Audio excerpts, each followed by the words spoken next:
Neste Natal vimos a casa do Bispo da Guarda, Dom Manuel Felício, uma visita para ele nos deixar a sua mensagem, a mensagem que a Igreja transmite neste Natal. Vamos então conhecer esta manhã como é que o Dom Manuel Felício nos vai comentar a sua mensagem de Natal 2021.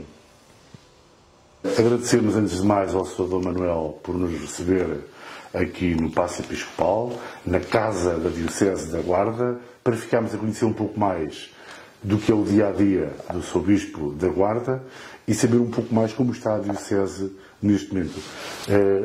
Podemos sentar um bocadinho, não é? Com licença. Isso, senhor. Então, olha, estamos aqui na casa que é propriedade da Diocese, mas é uma casa aberta, que acolhe aqui muita gente de todos os dias, e é verdade que, por natureza, a Casa Episcopal é uma casa que acolhe pessoas que vêm pelas mais variadas razões. E, portanto, é com alegria que também estamos aqui a acolher esta gente que faz profissão de levar as boas notícias ao encontro das pessoas, e é esse o desejo também que neste Natal quero começar por deixar. Que as boas notícias sejam levadas ao encontro das pessoas. A Diocese da Guarda é uma das mais antigas do país, já foi um grande território que ia quase do Douro ao Tejo, hoje vai até a Garduña, se não me equivoco, a última paróquia é mesmo Alpedrinha, a sul. Não, há uma ainda mais a sul, que é Almaceda, já é do Concelho de Castelo Branco, e é um paralelo, digamos assim, mais a sul do que é o paralelo da antiga sede egitânia da Guarda, que fica num paralelo mais acima, mas Almaceda vai mais abaixo. Aliás, nós somos os egitanienses precisamente porque mantivemos mais ou menos o território diocesano da Egitânia, sim, da Diocese egitaniense.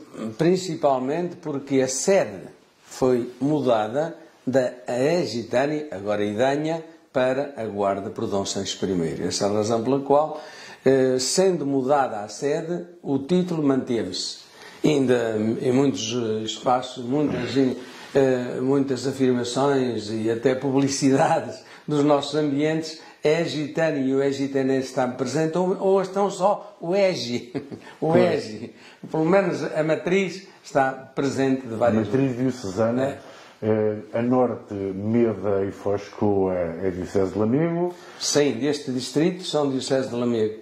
E Fornos, que é a Diocese de Viseu. Fornos, temos de Fornos apenas duas paróquias ou duas freguesias.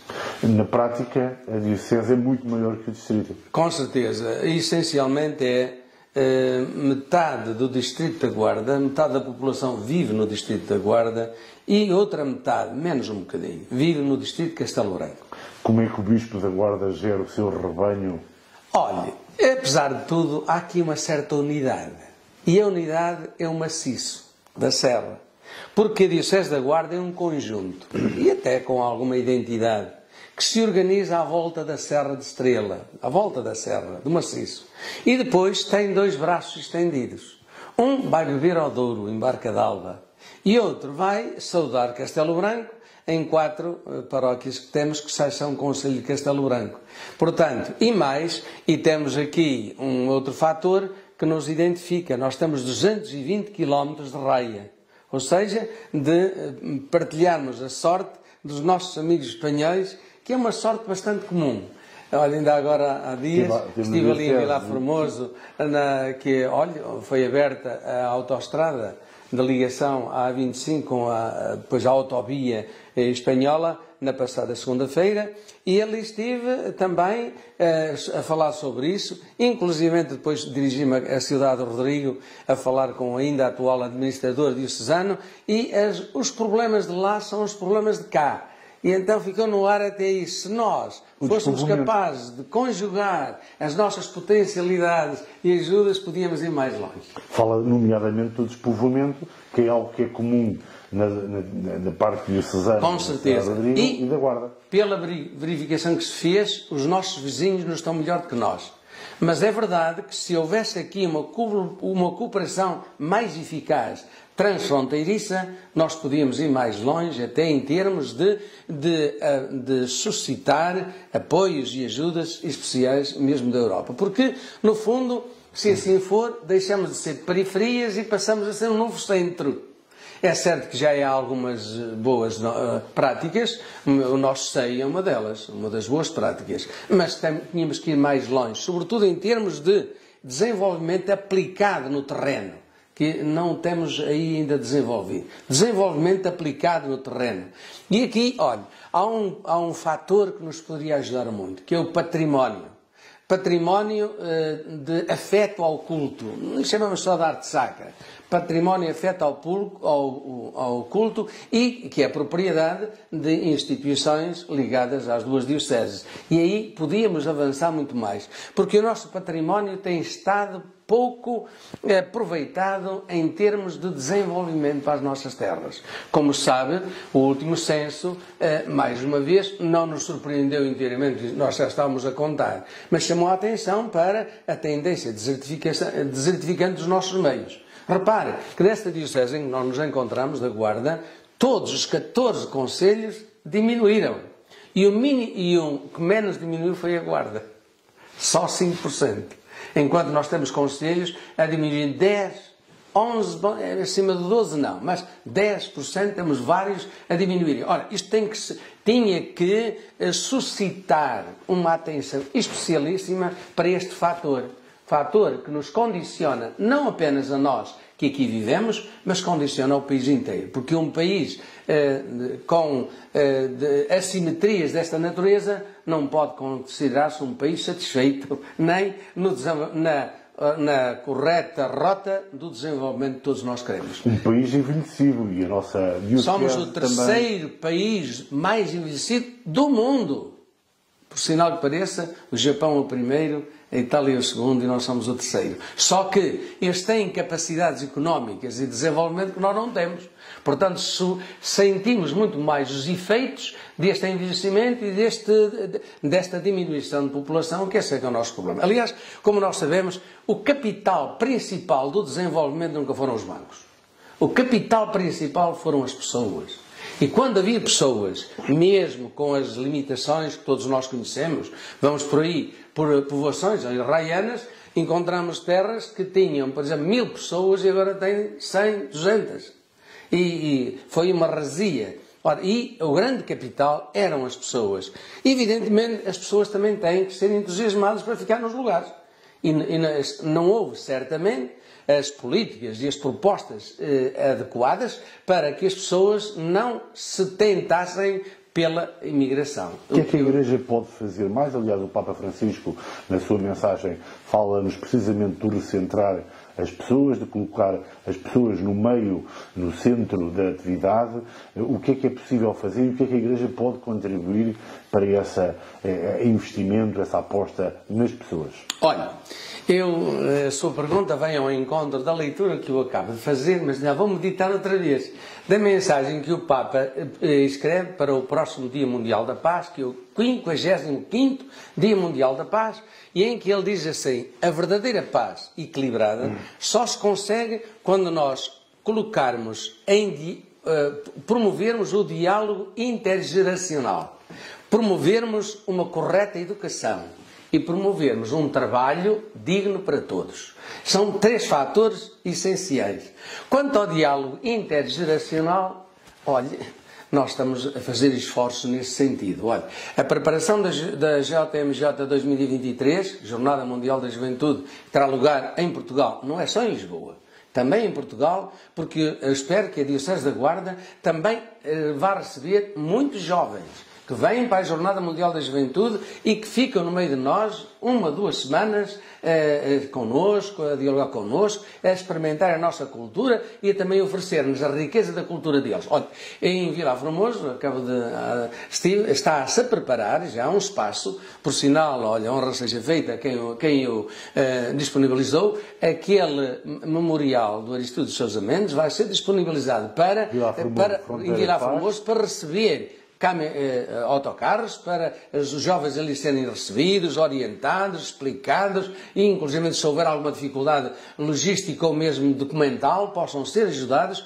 e a honra seja feita ao município e às autarquias locais e também à paróquia local que está a fazer este trabalho. O que significa que eu ponho muita esperança em que a preparação desta JMJ ajude a que as gerações mais novas comecem a entender que só aproveitando a riqueza de quem nos precedeu e quem agora ainda está ao leme, mas eles irão substituir amanhã, é que nós podemos criar energias de futuro. E estamos empenhados nisso. Olha o nosso CODE.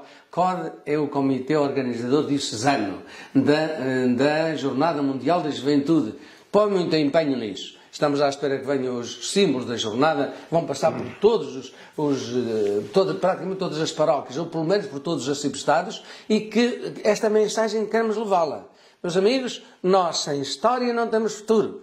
Vamos gerir a história que nós temos para que possamos ter um futuro promissor para nós e para os outros e que a Jornada Mundial da Juventude, que está à porta, nos ajude a que este diálogo intergeracional, em que aproveitamos a riqueza que vem de trás, a experiência de que ainda temos ao leme e também o nosso entusiasmo e a nossa criatividade, possam gerar dinamismo de futuro diferentes. Vamos a ver se o conseguimos. Quanto ao aspecto do trabalho, olha, também estamos empenhados. Agora, há um problema que nós temos, e é um estudo feito, agora, creio que foi encomendado pelo NERGA, nos diz que as empresas que estamos instaladas aqui já não têm pessoas para contratar para os seus quadros. Outras não vêm. Teríamos que encontrar aqui outra forma. Quanto à educação, olha, estamos... Indo um pouco atrás, e tem a ver com as Jornadas Mundiais de Juventude, esses são os caminhos para contrariar, nomeadamente, o problema da crise das vocações que esta, como as demais dioceses, têm sentido? Com certeza. Essa é uma realidade que é da nossa diocese, é do nosso país, é sobretudo desta Europa, muito envelhecida e de costas voltadas, muito voltadas, para valor, uma espiritualidade empobrecida, com um laicismo exacerbado, com uma suspeita exagerada para tudo aquilo que é religioso, e então se esse religioso tiver a ver com a tradição cristã, pior ainda. Ora, esta Europa que se nega, que volta às costas à sua matriz, que volta às costas aos valores que a criaram, esta Europa necessariamente não está no caminho certo. Todavia, é uma realidade que nós estamos a viver. E a crise das vocações é desta diocese, é deste país, é desta Europa. Coisa curiosa, que há também outros lugares do mundo em que não é tanto assim. Olha, a Índia, por exemplo, que tem apenas 3% de católicos. E ela tem vocações, claro que tem 3% são 10 vezes mais aquilo que nós aqui somos, não é? Portanto, o problema das vocações situa-se noutro âmbito. Há muita procura da dimensão espiritual e da dimensão do serviço à comunidade, que são valores de serviço importantes que uma cultura muito voltada para a produção e o consumo exclusivamente, não cria espaço para que se possam pensar este ambiente das boas relações, do que é que eu quero promover como mais válido. Isso é uma lacuna da nossa educação. A nossa educação, e faltou-me falar nesse aspecto, o nosso projeto educativo para o país tem que mudar, porque eu chamo-lhe assim, que a nossa educação é mais um training e muito pouco a promoção das capacidades das pessoas para elas serem criativas. O training não é aquilo que serve o nosso futuro. É uma educação que abre para a criatividade. Essa é que nós precisamos. Na sua mensagem, e aliás, se não se importar, eu vou tirar a máscara, estamos a mais de 2 metros. Sim, com certeza. Dê-me licença. Obrigado. Falou na sua mensagem da caminhada sinodal. Quer explicar-nos um pouco o que quer dizer caminhada sinodal? Olha, é o seguinte, a caminhada sinodal, eu explico isso num slogan. Todos, com todos, à procura dos melhores caminhos para chegarmos à meta que a todos nos ajuda. Isto tem a ver com o próprio exercício da autoridade em qualquer comunidade. A autoridade tem que marcar rumos. A autoridade tem que dizer como é. Mas até chegar a uma decisão, tem que ouvir, tem que refletir, tem que partilhar preocupações, tem que receber sugestões, até que depois disto tudo diz assim, agora empenho-me, a orientação é esta. A caminhada sinodal é a preocupação por envolver o mais possível todos os membros de uma comunidade na reflexão daquilo que é importante para todos, a fim de chegar às melhores decisões que todos contemplem. E isto é caminhada sinodal. Porque é que o Papa nos convidou à caminhada sinodal, que neste momento não, está na sua primeira fase. A sua primeira fase é em cada diocese. A segunda fase está nas conferências episcopais de cada continente. E a terceira fase será em outubro de 2023, em Roma, no sínodo com representantes de todas as conferências episcopais do mundo. Quer que neste primeiro nível nós treinemos a nossa capacidade de escutar, participar com sugestões e com paciência. Com paciência e com também esforço e com abertura àquilo que Deus também nos vai inspirando, ajudarmos a concertar as melhores decisões em cada comunidade. Portanto, essa é a primeira fase, de que haverá um relatório para a Conferência Episcopal, e as Conferências Episcopais refletem o mesmo assunto entre si, e vamos a ver as sugestões que nos dá o Sínodo de 2023, sabendo que este esforço tem que ser de qualquer líder. Qualquer líder nunca se pode divorciar dos seus liderados. Tem que conversar com eles, tem que conhecer cada um, tem que procurar qual é a capacidade específica de cada um e, quando possível, articular todas as competências para nós termos uma riqueza de vida social que não pode ser, diga lá como é que eu faço. Tem que ser de outra maneira. Estamos hoje aqui com o Sr. Bispo, no Paço Episcopal, a conhecer um pouco mais da Diocese da Guarda, e hoje é o dia do Menino Jesus, é o dia em que celebramos o nascimento de Jesus e é o dia do Natal, o dia da família. Hoje vemos como as crianças, nomeadamente, já não vão à espera da prenda do Menino Jesus, mas da prenda do Pai Natal. Como é que um bispo que nasceu num tempo diferente, num tempo do Menino Jesus, é que representava? Nasceu no tempo do Menino Jesus, como é que vê estas e agora mudanças? Olha para o Pai Natal. Com certeza, olha, aqui é uma tentativa de mudança cultural, de mudança e de dar às pessoas um outro caminho diferente daquele que é a matriz que nos foi dado e aquilo que está na matriz da nossa cultura. Hoje, o Pai Natal, como sabe, é uma importação. Tem como modelo o São Nicolau, que é um bispo dos países do Norte, que a tradição diz que por altura do Natal, com o seu trenó e as suas renas, ia por aí distribuir víveres aos pobres, que não podiam passar o Natal como era lógico que passassem. Este quadro foi transformado em Pai Natal, das barbas brancas e dos vestidos vermelhos, que é aquilo que entusiasma a criançada, não é? Eu vejo que aqui é uma arte muito colocada sobre o comercial, de impressionar, sobretudo os mais novos, no sentido de o consumo crescer, mas ao mesmo tempo a tentativa de silenciar a realidade do Natal, que é o Menino Jesus. O Natal é o nascimento de uma criança, não é o nascimento de um adulto e de um idoso. É o nascimento de uma criança. E de uma criança num berço. Não foi um berço de ouro, mas foi um berço com um pai e com uma mãe. E com a descoberta do encanto daquela criança pelas pessoas, por sinal, os últimos, os mais marginais, que eram os pastores, e que o descobriram. É certo que os intelectuais também estiveram atentos. E vejamos como os magos, diga-se sábios, vindos do Oriente, guiados por uma estrela, vieram descobrir a importância desta criança. Ora, colocar a criança no centro do Natal tem que ser a preocupação de todos aqueles que querem ser fiéis à história. Porque é que está em causa? Não é uma questão de fé só. Com certeza também o é, mas é uma questão de fidelidade à história. Não nasceu um idoso, nasceu uma criança, num determinado lugar. E sabemos como as circunstâncias são descritas. E é para aí que nós temos obrigação, para respeitar a nossa identidade e a verdadeira tradição que recebemos e que faz parte de nós próprios, colocar no centro do Natal o que deve ser colocado.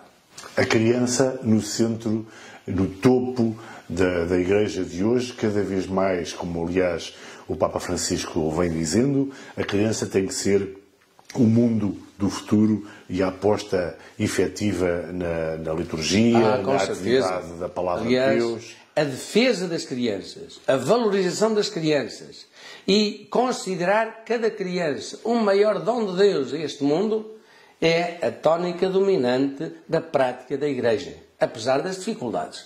Como sabe, há dificuldades, nós queremos valorizar a criança, mas aparecem situações desagradáveis que nós queremos enfrentar. Mas a criança queremos pô-la em primeiro lugar, defender-lhe os direitos, promover-lhe os direitos, defendê-la de agressões e permitir que de uma criança saiam adultos sãos, saudáveis e capazes de transmitir entusiasmo à sua volta. É aquilo que um dos temas polémicos da Igreja de hoje é a questão dos abusos sexuais, nomeadamente com as crianças, e que o Papa Francisco deixou recomendações muito claras a toda a Igreja, no sentido de haver um esclarecimento, uma disponibilidade para que se deixe de esconder e deixe de haver esqueletos dentro dos armários em relação a este assunto. Há, nomeadamente, em Portugal, um conjunto de comissões criadas pelas dioceses. Como está esse assunto na Diocese da Guarda? Desde o ano passado, que todas as dioceses em Portugal e também a nossa, a Diocese da Guarda, criaram a sua Comissão Diocesana de Proteção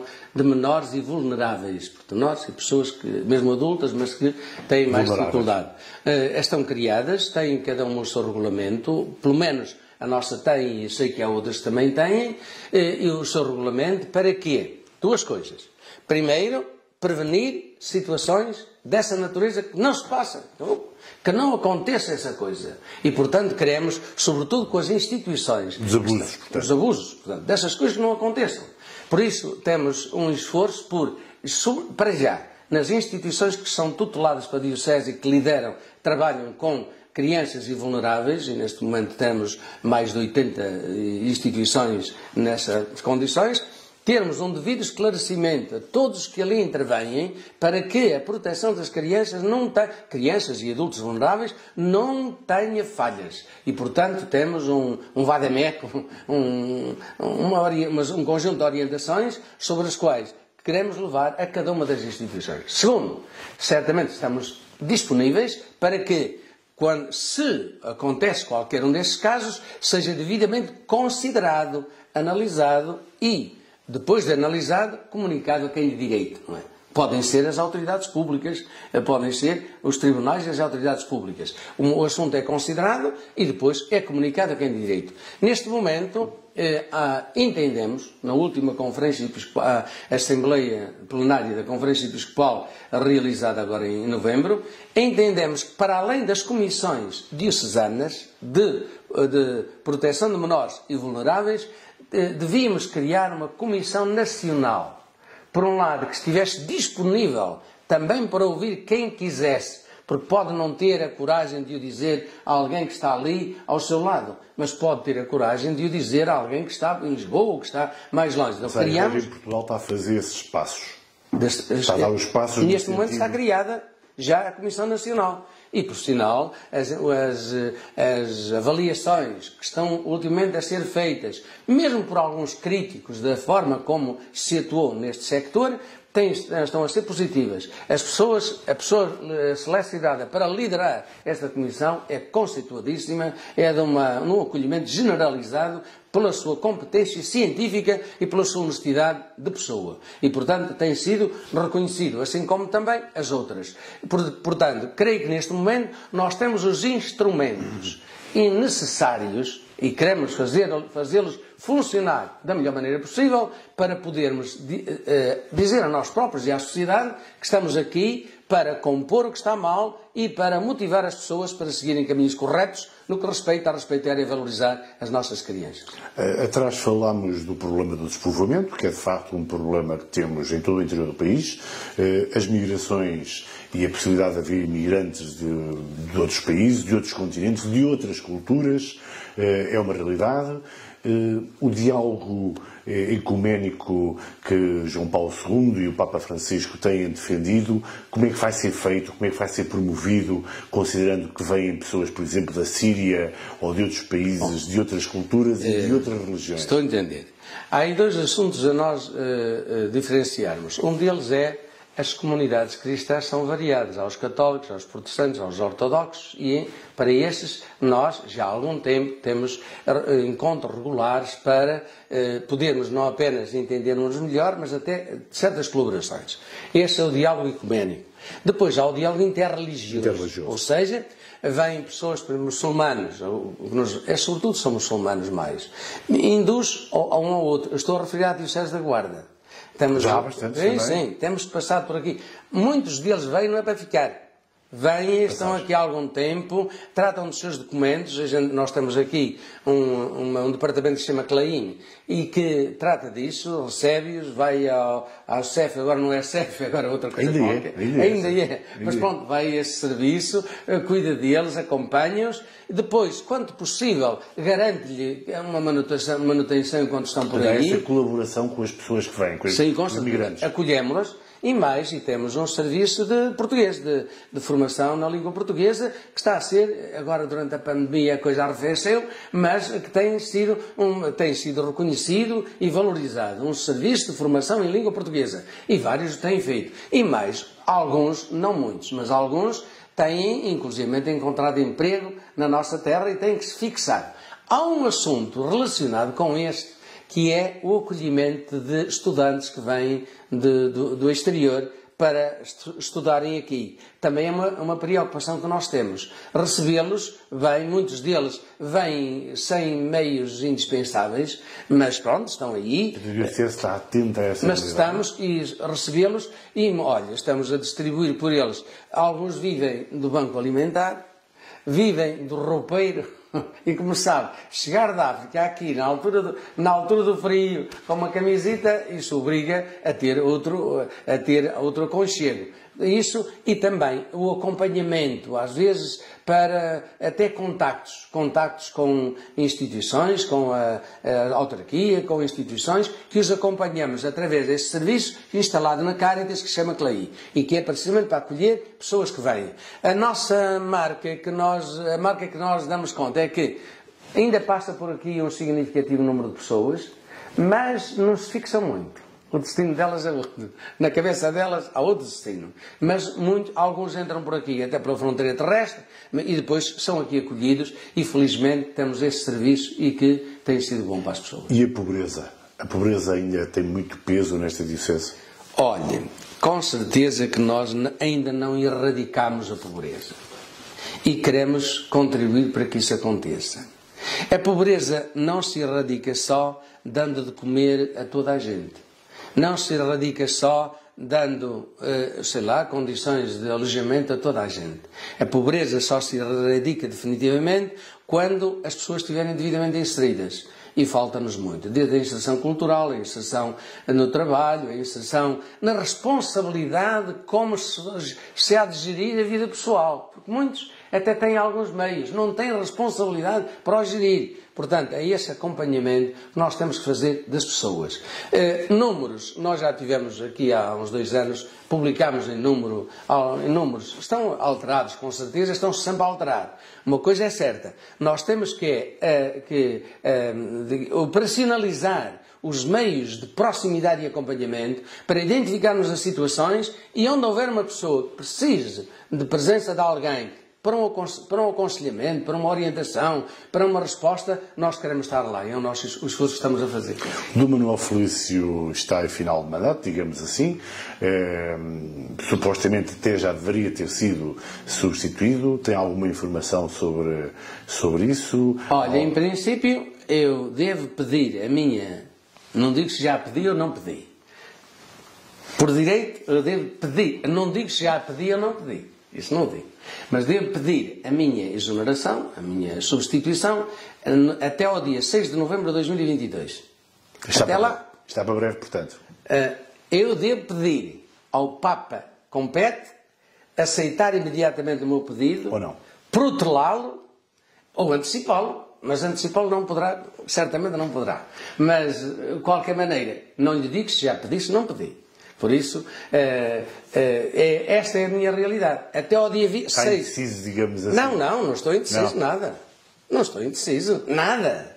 Se viesse hoje, não digo que ficasse descontente, não é? Até porque depois há outras formas de nós ajudarmos e trabalharmos que não seja à frente de uma instituição como esta, como deve compreender, tem muitos cruzamentos de situações que nos obrigam a um desgaste grande, não é? Um mandato que tem tido algumas dificuldades, nomeadamente esta fase concreta que vivemos de pandemia. Não, é sobre esse assunto que vamos falar ainda. Pois está bem, estamos em pandemia, estamos em pandemia, é uma parte complicada, é um momento difícil. Sim, sim. Repare, estamos há 2 anos limitados. Estamos há 2 anos sem possibilidade de vivermos a vida como estávamos habituados a vivê-la. Pronto, e creio que estamos no caminho indicado. Penúltima pergunta. Um dos senãos, digamos assim, deste seu mandato tem a ver, falámos do património lá atrás, nomeadamente o facto do Museu de Arte Sacra não ter evoluído, não ter avançado. Haverá notícias para breve. É? Sim. Último ponto, estamos numa época natalícia, para além da sua mensagem que já fez, como acha que os jordenses irão viver estes dias de Natal num período em que a crise epidemiológica se acentua? Olha, faço duas observações. Primeira, nós já aprendemos ao longo de 2 anos a viver com a pandemia. O que aprendemos, procuramos pô-lo em prática. E é possível, com distanciamentos, higienização, com proteções, vivermos o Natal como ele deve ser vivido e, portanto, sem consequências. E a segunda coisa que eu diria, apesar dos constrangimentos, há a realidade mais importante, que é a mensagem do presépio, que nós vamos saber acolher, a mensagem de alegria, de esperança, baseada na pobreza, na aceitação da limitação de meios, e que este é um caminho que nós, guardenses e país, também temos que percorrer com a consciência de que os nossos meios os nossos recursos são limitados, temos que saber gerir bem. Eu espero que a próxima campanha eleitoral coloque no centro este problema de gerir bem os nossos recursos, sem embandeirarmos em riquezas que não temos, mas também sem deixarmos de contemplar a todos com a parte que lhe corresponde nos recursos que estão criados para todos. É esta a mensagem que eu deixo. Tivemos este dia de Natal, esta jornada de dia de Natal, com o Sr. Bispo Dom Manuel Felício, a quem agradecemos a disponibilidade. Bom dia.